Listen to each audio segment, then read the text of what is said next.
Hello friends, आज मैं आपको एक बहुत ही ज़रूरी इम्पोर्टेंट बात बताने वाला हूँ जो कि सोलर के बिल के लिए है।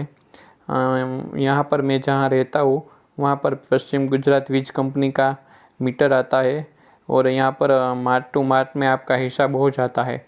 मतलब कि आपका जितना माइनस का बिल है वो मार्च में क्लियर हो जाता है। उसके हिसाब से मैं आपको अभी दिखा रहा हूँ।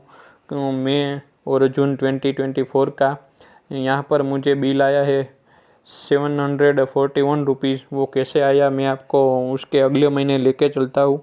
तो अगले महीने आप अभी देख सकते हो कि मेरा बिल -4812 रुपीज़ आया है।